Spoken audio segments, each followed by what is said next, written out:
Hi friends, இன்றைக்கி நாம் பார்க்க போகிறது சண்டே ஸ்பெஷல். சிக்கன்லேயே varieties, chicken biryani, chicken gravy, chicken balls. லஞ்சுக்கு என்னங்கிறத அதான் பார்க்க போகிறோம். ஃபஸ்ட்டு சிக்கன் பிரியாணிக்கு ஃபுல்லாக எல்லாமே எங்கள் ஹஸ்பண்ட் தான் செஞ்சாங்க. அதுக்கு தேவையானதெல்லாம் கட் பண்ணி வச்சுக்கிட்டாங்க. வெங்காயம், தக்காளி, லெமன், கருவேப்பிலை, கொத்தமல்லி, சிக்கன் 3/4 கிலோ, அப்புறம் பட்டை, கிராம்பு, ஏலக்காய், தயிர், பச்சை மிளகா, இதெல்லாம் ஃபஸ்ட்டு ப்ரிப்பேர் பண்ணி எடுத்து வச்சுக்கிட்டாங்க. சிக்கனும் நல்லா வாஷ் பண்ணி எடுத்து வச்சாச்சு. இதுக்கு ஒரு கப்பு, ஒரு படி அந்த சின்ன சுண்டு ஒன்று இருக்கும், அந்த அளவுக்கு தான் ரைஸ் போட்டோம்.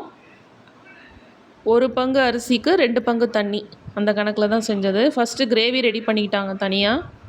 பேனில் எல்லாம் ஆட் பண்ணி வதக்கிட்டு, நெய்யும் எண்ணெயும் தான் ஆட் பண்ணது. மற்றபடி நான் காமிச்ச எல்லா பொருளும் சேர்த்து நல்லா வதக்கி திக்காக கிரேவி மாதிரி ஃபஸ்ட்டு செஞ்சுட்டு, யூஸ்வலாக நான்லாம் செஞ்சதுன்னா குக்கர்லேயே டேரெக்டாக செய்வேன். ஆனால் அவங்களுக்கு இந்த மாதிரி தனியாக செஞ்சால் தான் ஃப்ரீயாக இருக்கும். கிரேவி செஞ்சுட்டு அப்புறம் சிக்கன் லெக் பீஸாக வாங்கிட்டு வந்திருந்தாங்க எல்லாம். அதை போட்டுட்டு நல்லா சிக்கன் கிரேவி செய்கிற மாதிரியே செஞ்சு எடுத்துக்கிட்டாச்சு. அதுக்கப்புறமா ரைஸை ஆட் பண்ணி குக்கரில் வச்சு 10 மினிட்ஸ் சிம்லேயே வச்சு எடுத்தாச்சு. நல்லா வேகணும். சிக்கன் ஆட் பண்ணிவிட்டு நல்லா கிளறி விட்டுட்டு அதுக்கப்புறம் தண்ணி ஆட் பண்ணணும். சிக்கன்லேருந்தே கொஞ்சம் தண்ணி வரும். நம்ம அதுக்கப்புறம் தேவையான அளவு தண்ணி ஆட் பண்ணணும். நல்லா திக்காக கிரேவி ஆனதுக்கப்புறம் ரைஸோடு சேர்த்து தண்ணி அதுக்கப்புறம் ஊற்றணும்.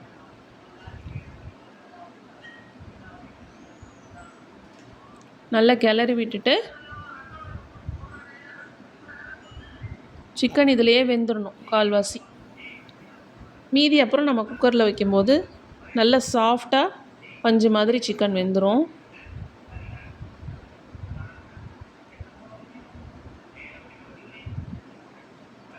கொஞ்சம் ஹை ஃப்ளேமில் வச்சு தான் செஞ்சாங்க எல்லாமே. அப்போ தான் நல்லா வேகும் அப்படின்ட்டு பக்கத்துலேயே நின்று கிண்டி விட்டுட்டே இருக்கணும், இல்லைன்னா அடி பிடிச்சிரும். இப்போ நல்லா ஓரளவுக்கு வெந்துடுச்சு சிக்கனு.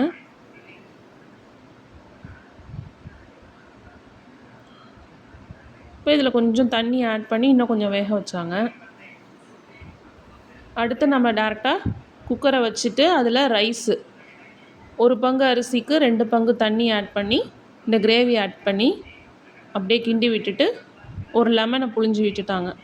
அவ்வளோதான். இதை ஆட் பண்ணி ஒரு கொதி வரணும். இந்த மாதிரி அரிசி ஒரு கொதி வந்ததுக்கப்புறம் மூடி போட்டு வச்சு 10 மினிட்ஸ் சிம்லேயே வச்சுருந்தாங்க. எடுத்தால் பிரியாணி ரெடி ஆயிடுச்சு. பிரியாணி எப்போ செஞ்சாலும் இது மாதிரி எடுத்து விசிலை ரிலீஸ் பண்ணிவிட்டு தட்டில் போட்டுருவாங்க. அது அவங்க ஸ்டைல் ஆஃப் குக்கிங், அவங்க அப்படி தான் செய்வாங்க. ஆனால் நல்லா வரும். இன்றைக்கி நல்லா வந்துருந்துச்சு. சிக்கன் பிரியாணி ரெடி ஆகிடுச்சு. இது எங்கள் பசங்களோட ஃபேவரெட்டு. எங்கள் வீட்டில் எல்லாருக்கும் ரொம்ப பிடிக்கும். இதுக்கு ஆல்ரெடி ஒயிட் ரைஸும் வச்சாச்சு. அடுத்தது சிக்கன் கிரேவி. அதுக்கும் இதே மாதிரி தான். பிரியாணிக்கு வெங்காயம் நீட்டமாக நறுக்கியிருந்தது. இது பொடியாக நல்லா சாப்பரில் போட்டு எடுத்துட்டாங்க. சிக்கன் அது ஒரு 3/4 கிலோ. அப்புறம் தயிர், கொத்தமல்லி, புதினா எல்லாம் கட் பண்ணி எடுத்துக்கிட்டாங்க. தக்காளி எல்லாமே கட் பண்ணி ரெடியாக வச்சுட்டு சிக்கன்லாம் நல்லா வாஷ் பண்ணி எடுத்து வச்சுருக்காங்க. பட்டை, கிராம்பு, ஏலக்காய் தனியாக பிரித்து எல்லாம் எடுத்து வச்சாச்சு. இந்த கட் பண்ணி எல்லாம் எடுத்து வைக்கிற வேலையே 1/2 மணி நேரம் ஆகிடும். 1/2 அன் ஹவருக்கு அதுதான் அவங்களே எல்லாம் வாங்கிட்டு வந்து எல்லாம் அவங்களே செஞ்சுட்டாங்க. நான் கூட நின்று இது என்ன அது என்னன்னு தான் கேட்டால் எடுத்து கொடுப்பேன். க்ளீனிங், பக்கத்தில் க்ளீனிங், இதுதான் என்னோடய வேலை. ஒயிட் ரைஸ், எக்கு அது மட்டும் நம்ம பொறுப்பு. ரசம் மற்றதெல்லாம் அவங்க செஞ்சுருவாங்க. இதுக்கு அதே மாதிரி ஆல்ரெடி வெங்காயம், தக்காளி எல்லாம் போட்டு வதக்கிட்டு ஏற்கனவே chicken gravy recipe video post பண்ணியிருக்கேன், பாருங்கள். அதே மாதிரி தான் இதுவும் செஞ்சது. ரொம்ப நல்லா வந்துருந்துச்சு. பொட்டேட்டோவும் கடைசியாக சேர்த்து ஆட் பண்ணியாச்சு, பசங்களுக்காக பிடிக்கும்னு. நல்லா வந்திருந்தது. ட்ரை பண்ணி பாருங்கள், அந்த ரெசிபி பாருங்கள். Chicken gravy ready. அடுத்தது சிக்கனை நல்லா அரைச்சிக்கணும். நம்ம பக்கோடா போடுறதுக்குள்ள மாவு மாதிரி என்னென்ன சேர்க்குறோமோ சிக்கன், முட்டை, ஒரு முழு முட்டை, அரிசி மாவு, கார்ன்ஃப்ளவரு, இஞ்சி பூண்டு பேஸ்ட்டு, உப்பு, மிளகு பொடி, மிளகாத்தூள் கொஞ்சம் எல்லாம் போட்டு அரைச்சிட்டு ஒரு அரை மணி நேரம் ஃப்ரிட்ஜில் வச்சு எடுத்துகிட்டு கிள்ளி எண்ணெயில் போட்டு எடுத்துட்டோம்னா இந்த சிக்கன் பால்ஸ் ரெடி ஆகிடும். இதில் சிக்கன் இருக்கிறதே தெரியாது. சாதாரண போண்டா சாப்பிட்ற மாதிரி இருக்கும். ஃபுல்லாக மாவு மாதிரி நல்லா சாஃப்டாக சூப்பராக இருக்கும். சின்ன பிள்ளைங்க எல்லோரும் சாப்பிட்லாம். ஆல்ரெடி அரைச்சிட்டோங்கிறனால ஈஸியாக செரிச்சிரும். ரொம்ப நல்லா வந்திருந்தது. இதே ட்ரை பண்ணி பாருங்கள். கிட்ஸுக்கெலாம் ரொம்ப பிடிக்கும். சிக்கன் பால்ஸ் ரெடி ஆயிடுச்சு. இதுதான் எங்கள் வீட்டில் இன்றைக்கி சண்டே ஸ்பெஷல். இது எங்கள் பசங்களோட ஃபேவரெட். எப்பொழுதும் இது மாதிரி தான் கொடுப்போம். மாறி வேறு மாதிரி செய்வோம். நிறையா வீடியோஸ் போட்டிருக்கேன் பாருங்கள். என் சின்ன பையன் ரிஷ்வந்த் அவன் தான் முட்டை தோல் உரித்து கொடுப்பான். அழகாக உரித்து கொடுத்துருவான். அவர் தான் உரிச்சிட்ருக்காரு வேக வச்ச முட்டை.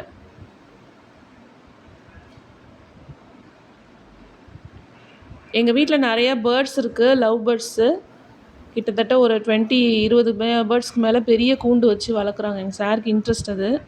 பெட்ஸ்னால் ரொம்ப பிடிக்கும். நிறைய பேர்ஸ் வாங்கி வச்சாங்க. ஒரு 10 பேர் கிட்ட தான் வச்சாங்க. அது நிறைய இப்போ முட்டை வச்சு குட்டி பேர்ட்ஸ் நிறைய வந்திருக்கு. நான் அதையும் இந்த வீடியோவில் காமிக்கிறேன். மோஸ்ட்லி எல்லாம் எல்லோ கலர் தான். Yellow mixed. இதெல்லாம் ரெட்டு சிகப்பு கண்ணு உள்ளது. அது ஏதோ கொஞ்சம் ஸ்பெஷல்னு சொல்லுவாங்க. எனக்கு அவ்வளோவா பேர்ட்ஸ் பற்றிலாம் தெரியல.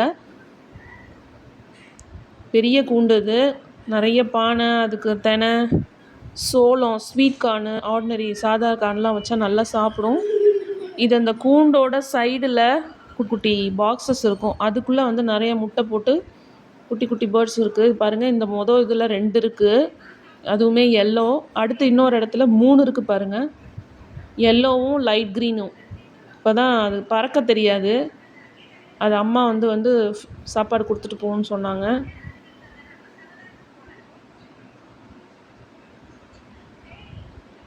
நிறையா வாங்கி வச்சது நிறையா மல்டிப்ளை ஆகிட்டு நிறையா குட்டி பேர்ட்ஸ் நிறையா வந்துருச்சு. அது இன்னொரு சைடில் அதே லவ் பேர்டில் ஒயிட் கலர் ஃபுல்லாக ஒயிட்டாக இருந்துச்சு பாடி உடம்பு. அந்த ஒரு பேர்டு இருக்குது, குட்டி பேர்டு.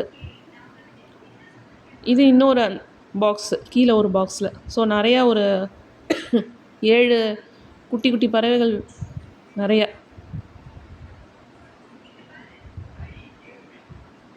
அமைதியாக இருக்குதுங்க இந்த பேர்ட்ஸு. நம்ம கிட்டக்க போகிறத பார்த்தோன்னா வீட்டிலேருந்து வெளியில் வரோம். கிட்டக்க வரதுனாலே ஒரே சத்தம் நம்மளை பார்த்துட்டு.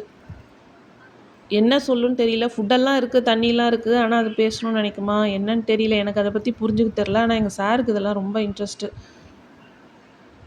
பயப்படாமல் ஃபோனில் தான் வீடியோ எடுக்கிறேன். அந்த வெளிச்சத்துக்கும் பயப்படாமல் நகராமல் நிற்கிது பாருங்களேன். இது காக்டெயில் 2 இருக்குது.